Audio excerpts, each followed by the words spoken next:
Right now, I just moved here from Indianapolis by way of Iowa also, and I am from Iowa. That's where I'm from, Iowa, Ames, Iowa. I lived in Brooklyn for a little while, lived in Tennessee for a little while, so I've traveled around mostly all my life. But the one thing I've pretty much found to hold dear to my heart is music, so that's what I do, as well as paint and things like that. I just like to just be creative as possible. So it's a little bit about myself.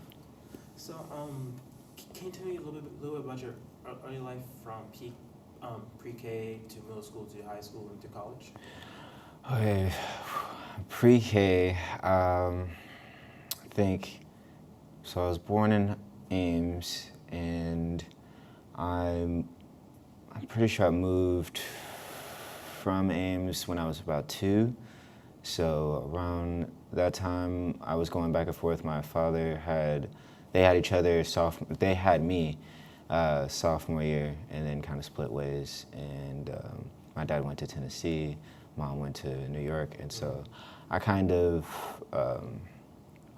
just had to go back and forth on planes. And the first couple of times in my life, I had to go back and forth till I was about 6 or 7 with my mom, and then after that, I just started being an unaccompanied minor and traveled that way.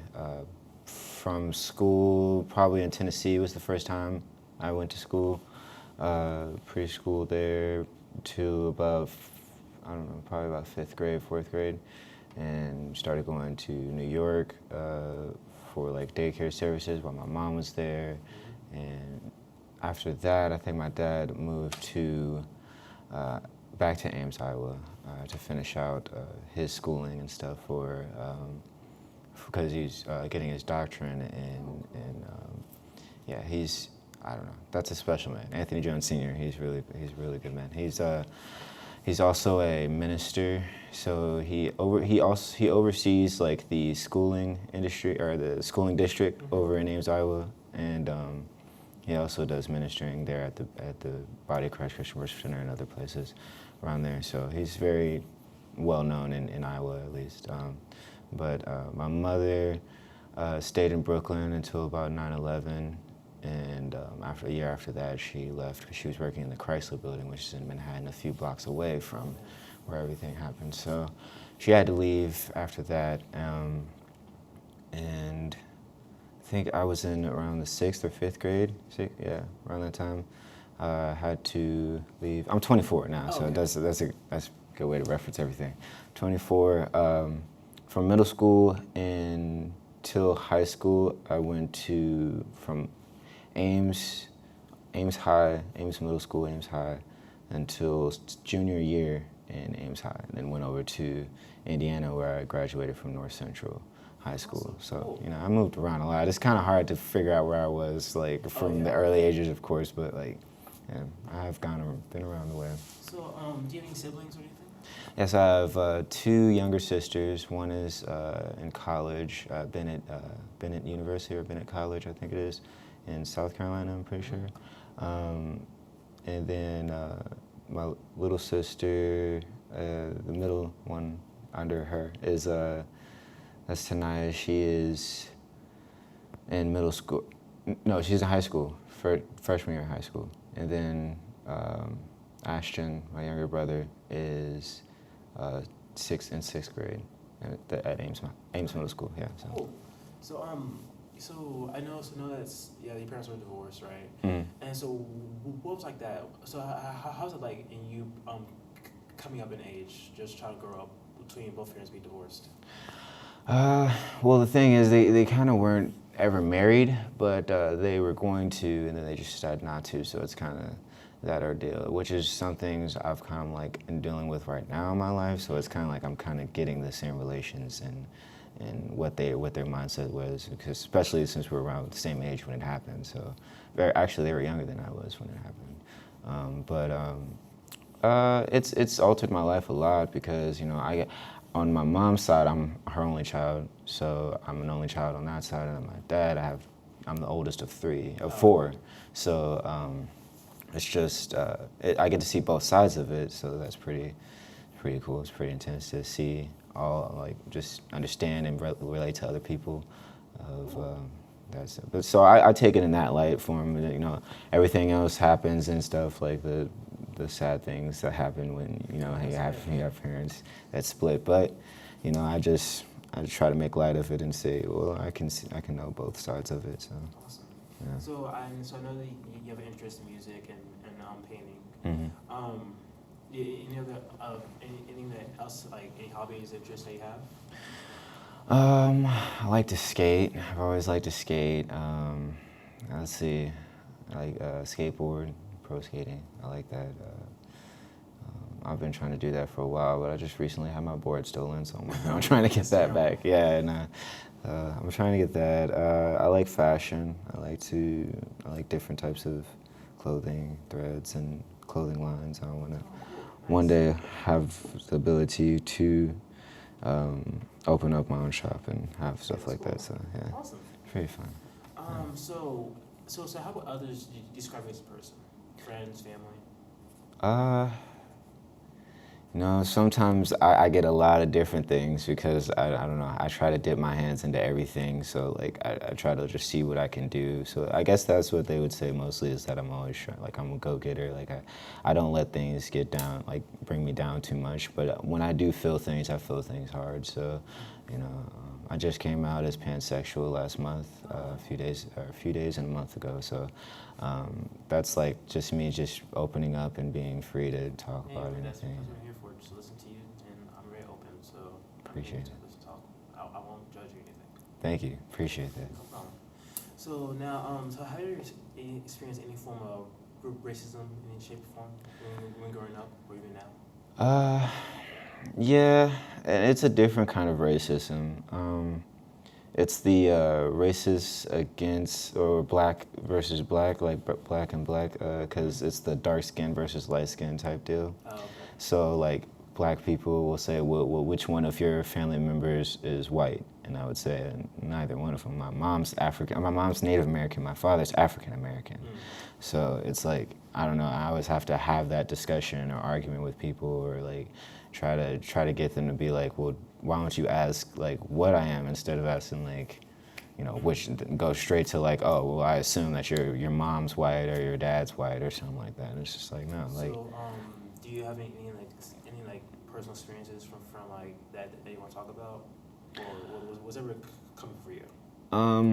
It was mostly in high school, because I don't know, it's when everybody's trying to figure themselves out and figure everyone else around them out. So it's like a lot of times people would just like play around. I had a couple friends who would play around, and I'd have to let them know like I don't know, like I'm not a white kid. Like I know I do things like I guess other white people would do, but I don't know. I don't see a line in that. Everything is kind of blurred, so like it doesn't really register to me when I was growing up in New York. Like I see a lot of things as a kid, and so and we always take trips, and I've still got friends out there. So like growing up in Indiana in high school was kind of like way different from the mindset of New Yorkers to yeah. So it's just like having friends out there was a little difficult. They're starting to like be more open to things, but it was just hard for me to like make friends out there in general, just because, you know, people just had their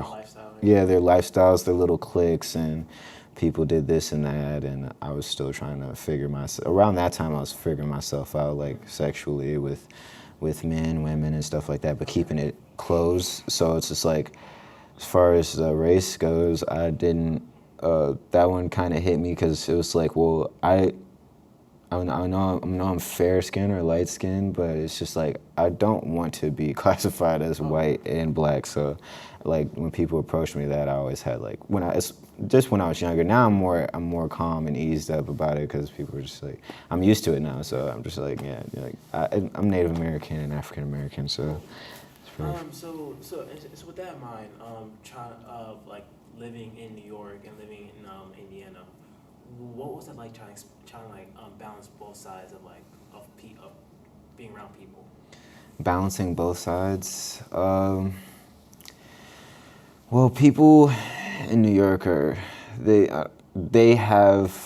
just have a mentality to just go for what they want, and they're just very, very brash, very straightforward, and I don't know, people in Indiana or in in Iowa and stuff like that, because I still have friends. I have friends out everywhere, but it's like still have those friends who are just kind of, I don't know, close-minded. So I had to deal with like the open-mindedness of New York, which they're so free out there. I have friends that are affiliated with, if you heard of Pro Era or Joey Badass, I have friends that are those people. So it is being with them and phony people and stuff like that. It just really like opened my eyes when I was like 18, 17, and I started getting into music, started making my own. I started realizing that, like, I don't know, that it is like a coastal shift, like enclosed, like in the what is it, the Midwest.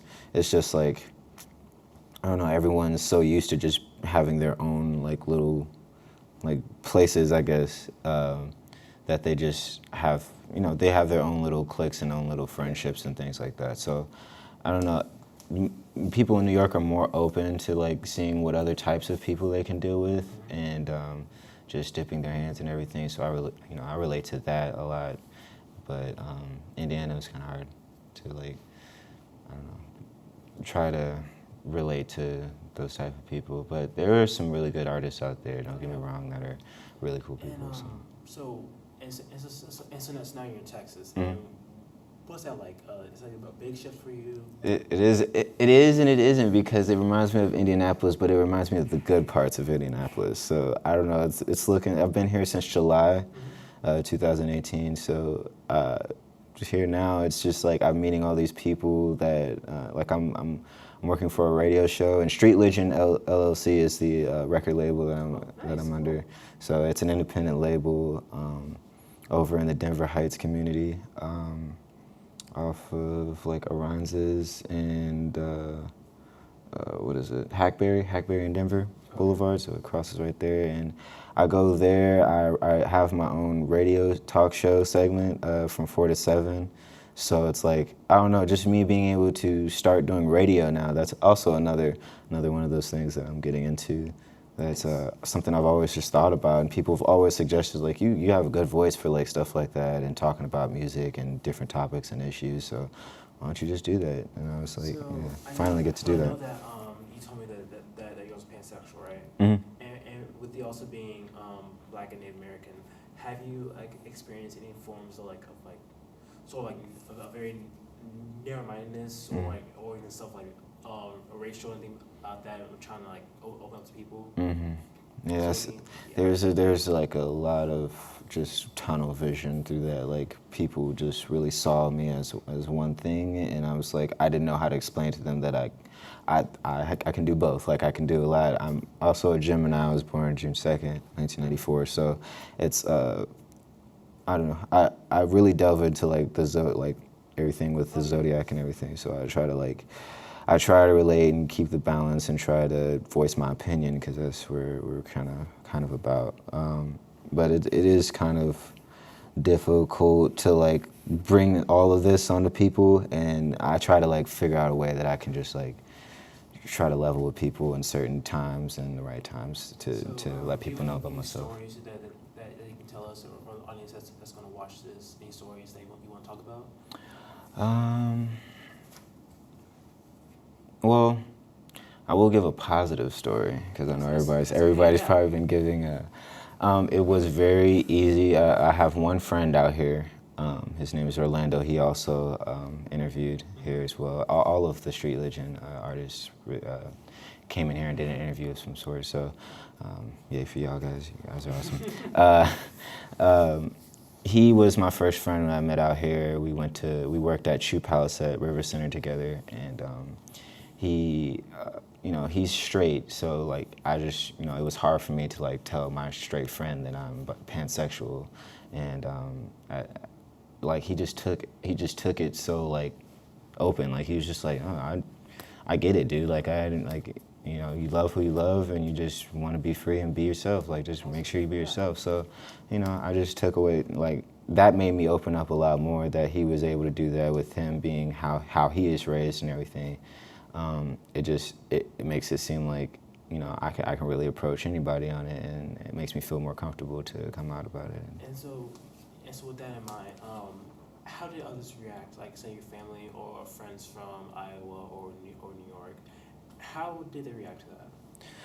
Um, a lot of people from Iowa, Indiana, has reached out, and some people said that they guessed, like they had a feeling that I was something, but they didn't like know, and they just didn't want to like ask me. And I've been asked a couple times by people who were just like observers, just like one day just met me or something, and they would just be like, are you bi or something? And I would just tell them no, just because at that time I was kind of insecure about everything. But they've been very abrasive about everything. Like they've reached out. The ones that couldn't see me in person, they've Facebooked me or tweeted or something, and it's just really good to see. Like it's really good to see people just being more open, and I guess people who have a problem just didn't reach out, but I mean that's expected. But it's just like And so, how would you going to the topic? How would you describe racism in a way in your own perspective? It's terrible. Like it's just something that should not be here anymore. It shouldn't be on this earth, because I believe in oneness. I believe that we all are connected in some shape or form. We all meet people for the right reasons. So why limit yourself to racism? And so and it's also experiences for those who are also trans, bi, or whatever. Mm-hmm. Especially within the Black community. How do you think it affects them in today's society? I believe it affects them greatly, like sometimes in the worst way, just because of just how the Black community was brought up. Like, I mean, I don't know, the Black people that I used to know just did not go for that. Like, they just did not like we made gay jokes all the time and just didn't care and everything. And I don't know, like I always felt bad for those people. Like behind, like I'd be like, I'm sorry about my friend. I was always that friend out of anything. But yeah. But for other people, it just seems to be like a very hard ship, and it makes me. And that's what I'm trying to reach out to and get to learn more about myself, so that I can be able to help others that are stressing about that. So. And so, how would others see your experience in that spectrum, like from other Blacks to whites to any kind of authoritative figure? How do they? How would they view you? Oh, okay. View you from. What do you think? How do you think they would view you as a person, just from all that? I just hope that they just know that I'm open to just good vibes and energy. Really, that's just how I hope the world views me. Whoever watches or whoever sees whatever I do, if I continue to go through music or anything, I just want them to know that at least I try, give my all, and whatever I want to do, I'm passionate about it. So. Nice. And so, how do you feel telling your story to me today, like just in general? Oh, it's okay. Honestly, I feel this is very cool. Like I really like it. I really like that when Steven brought it to me, I was like, yes, I definitely want to do it, because I have something like, that I kind of want to talk about. And I was like, it might be brief, but it actually went longer than I expected. So I was like, all right, yeah, you're a very good guy. Like I appreciate you for this. Has there been anyone in your life that really impacted you in a way where you saw things very differently? That I saw things very differently? Yeah. As far as like the pansexuality and like racism and everything. How do you feel about it? Oh yeah.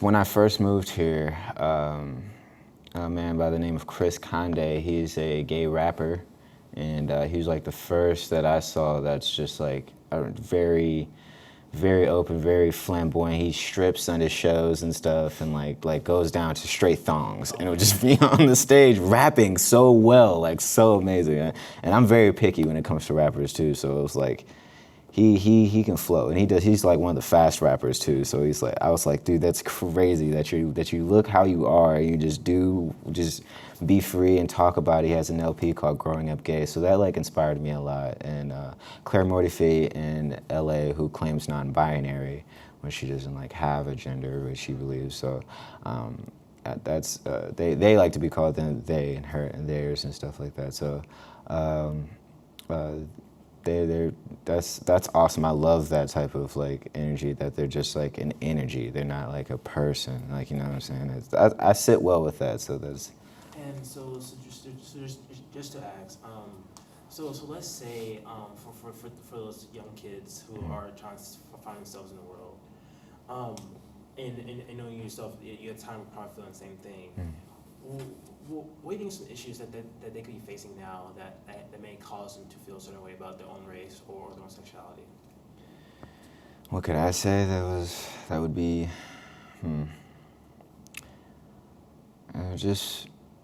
just talk to your friends first, your close friends, and talk to your parents, and then try to talk to the world about it. I kind of talked to the world first, and that helped a lot, because I had people that I've never even like knew was on my page or anything will hit me up and be like, I'm glad, like I'm happy. But you know, the ones that you really care about are your friends and family, like deep down when it comes to decisions like that. So it's just like, you know, no matter what color or anything you are, if it's frowned upon in your race or anything, like I would just say just make sure you're okay with it for yourself first, and then okay with talking to your friends, because they're going to be the ones, if they're truly your friends, they're going to be the ones that are going to look after you. And why do you think so many people are so close-minded about sexuality? Honestly, as I feel like it's a lot of insecurity. I feel like people just are not so sure of themselves. So, you know, at some point you just gotta get over it and just live for yourself, be free. Like just make sure that you just are open and honest with yourself. That's just how I would put that. Yeah, I totally agree. Mm-hmm. So, so, in what ways have you searched for justice for yourself or those who are probably discriminated against for based on sexuality or race? Race, I walked Indianapolis for the Trayvon Martin March downtown. That was about the most I've ever done with anything like that, marching for any equality. Like, that was a big deal, because it was like right in the Circle Center of downtown Indianapolis, which is like a big monumental area in Indianapolis. That was by far like the craziest experience to me, because it was just all types of walks of life just all coming together for Trayvon Martin. And yeah, I haven't done anything like that recently in so long, but if there ever is an opportunity, I will speak out, and especially with my music. I'll do that a lot here coming soon. So. And so I'll give you an idea. So like, what if how do you think the world would be like if we were all just equal? So I feel like there really won't be very many issues, because I just had to talk with someone downstairs who's plugged into like what goes on outside of what we all see.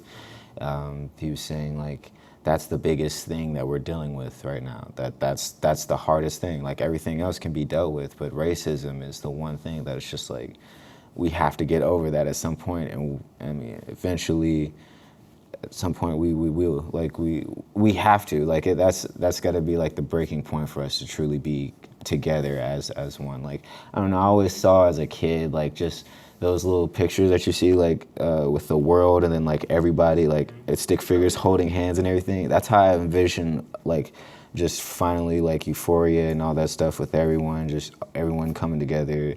Like with racism, then we can like, because everyone's already, I feel like most of society is already coming to terms with the LGBTQ community and accepting everyone. And so the next thing we need to accomplish is the color of our skins, man. That's like the first thing and the last thing. So. And yeah. also, and to add to that, with social media, Mm-hmm. how do you think that affects how people view each other? It varies because just some people, they don't have friends, so they seek it through the internet. And so if they see that, they truly don't like have anyone around them in their lives. And so the only thing they know to talk to or, to have a connection with most of the time is through people on the internet, which I've kind of had to deal with sometimes because I was kind of an outcast myself at some points, just dealing with a lot of things. It's just, I don't know, people can take it to a very certain level of offense that will just drive them insane or drive them to a point of depression where they just do something drastic to themselves or make harm to other people or to themselves, and it can be a very stressful issue. People and then it can go the other way where sometimes people just blow it off and just act like it's nothing, like it's just someone's opinion. So it can go both ways sometimes. And so for society, for example, in what ways do you think a society should face the issue with sexuality and also racism? What cases should they fight against it? How should they address it per se? Address it. I think they should just fight with whatever power they have, whether it's their voice, just don't do it. Just, I don't know. I feel like more voice, people should just really speak up about it. Yes.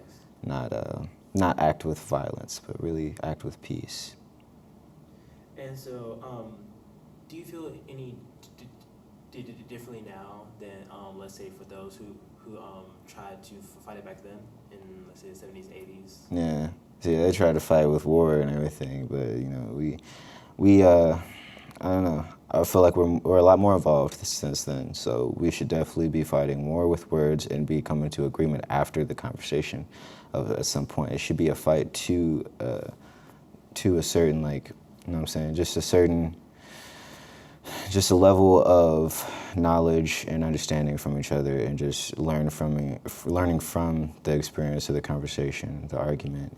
It's going to be an argument, but it should be a handshake at the end, or something, a hug at the end or something, something endearing to be like, well, we've got our views across, but I appreciate what you had to say and things like that. And so let's say, for example, you're born in that time period. Mm. Do you think from going through all that, you're probably a different person now if you were doing this? Yeah, I feel like my past life, I guess, if I was still a human back then, I feel like I would be doing the same thing, or at least trying to do it. I would probably be one of the people really trying to get it across to people, but I'm coming into my shell, I guess, or coming out of it, I guess, to show show that side of it. And so now I'm gonna go into more just spiritual side of things. Okay. So tell me about your background in faith, your religion, whatever. I grew up Christian faith. My father was a pastor. Somebody was an ordained minister when I was 6 years old. So, all my life I kind of grew up in the church playing the drums and keyboards and stuff like that since I was very young. So I was always, just the preacher's son, pretty much. And breaking away from that kind of lifestyle towards high school, middle school, kind of showing my rebellious phase of life, it didn't go too well, as to be expected. So it just kind of, I don't know, it just kind of put me in a state of mind where I couldn't tell if there was a God or not, but then it made me more open to an idea, well, we probably are all God because we can't really see a God, so it's probably just different pieces and pockets, and what we're trying to do is come together at some point. So it's I don't know, I related to a lot of things that the Bible talks about, but there's just certain things where I just feel like they kind of just trailed off and just talked about it in their mind and stuff. So I was like, there's a lot of stuff that like I relate to as far as like Buddhism and Hinduism and all that type of stuff. But I still have to like research a lot of things. But I'm into like metaphysical things, like things that are on the outside that you probably don't really know about. So just to ask, do you think religion kind of plays an issue in both sexuality and race? Religion, yeah. Yeah, definitely. Just because the Bible talks about that, it just you can't have two men and a woman. You can't have two men and two women together. You have to have men and women. And I don't know. I still, and I've always believed this. I've always believed, and I've always been a supporter of the LGBTQ community before I came out. It's just like, I've always just thought that you should just love whoever you feel that you need to love. And I've had situations where it was like that. So I don't know. It's just like, yeah, I really believe that. That's pretty much one of the biggest things that I disagree with in the Bible. So. And so how do you think like churches should address the issue about that topic?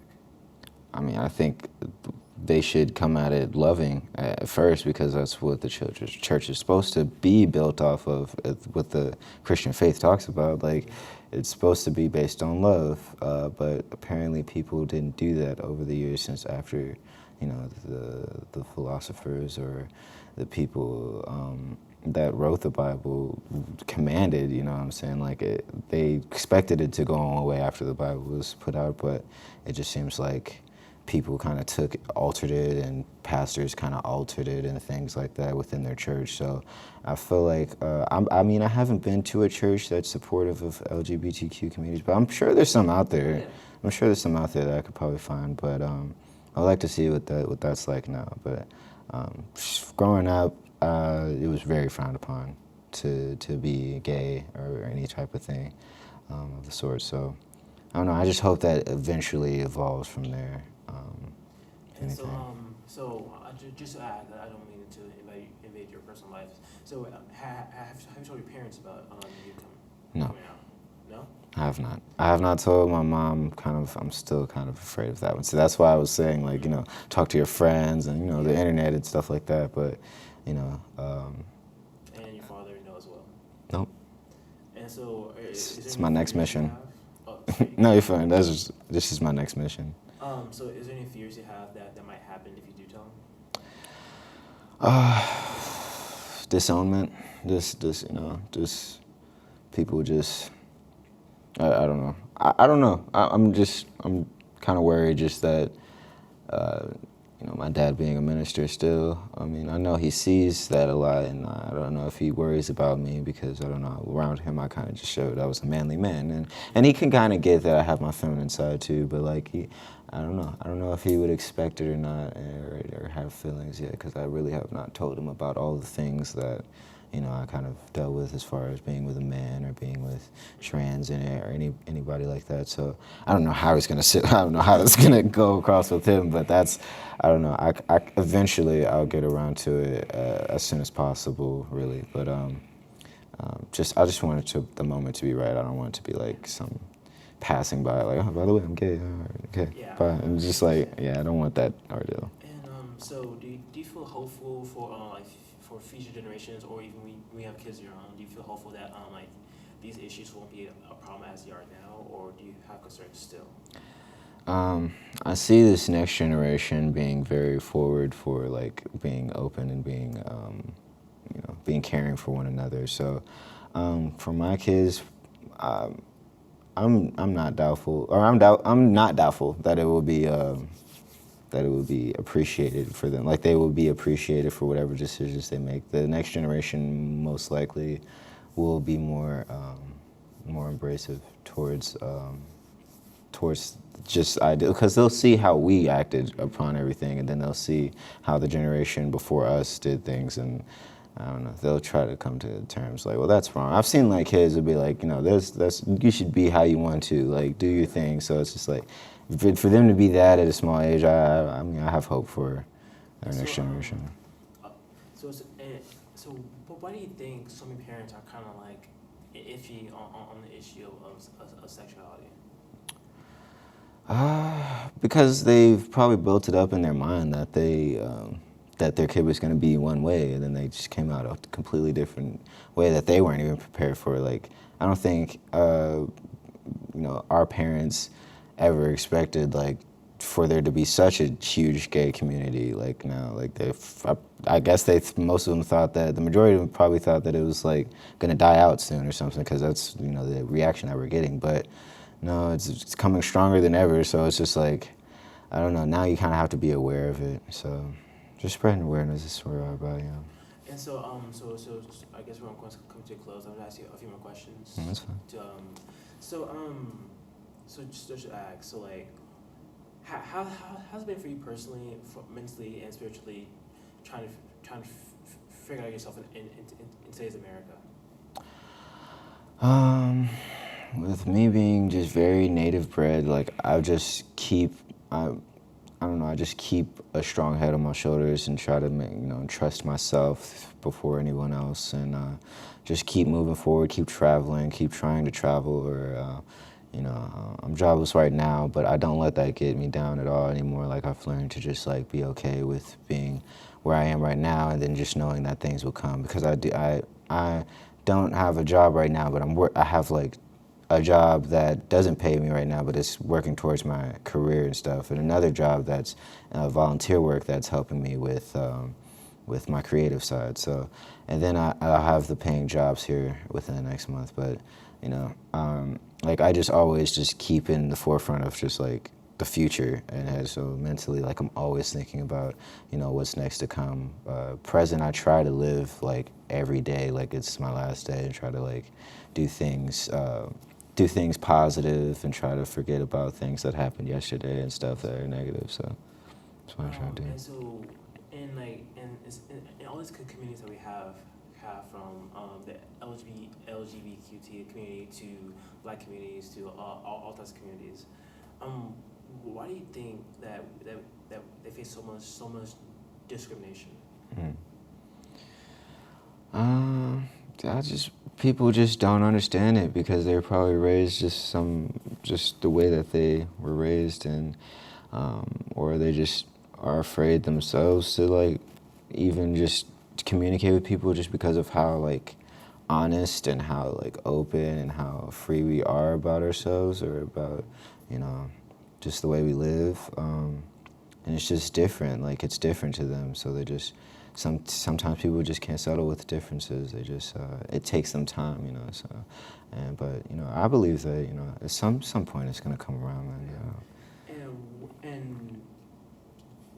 And how do you feel? And well, actually, can you describe for me how you think ways we can fix that in our generation or those to come? Like, and how do you think we can fix that? Just give out compliments that that are meaningful. Something, just like anything. That's a nice shirt. I love it. I like your glasses. Like, just something, just make people feel better. You know what I'm saying? Like, I always have just been that type of person. So I just want to exude that energy into other people. You know what I'm saying? Just pass that on through, and just always just have a smile. Like, at some point in the day, you should smile at someone. Yeah. You know what I'm saying? So like, that's just some type of stuff I believe in. And so to end this off, you can say to our audience, anything you want to give out, just. I just, peace, just love and energy to all the people that watch this. I just hope that you are open and honest with yourself, and just don't let other people bring you down, man. Just don't let other people bring you down. Just love everyone, just keep your love safe, but at the same time, love who you love and know who you want to love, and go for it, man. Just go for it. You never know what's happening.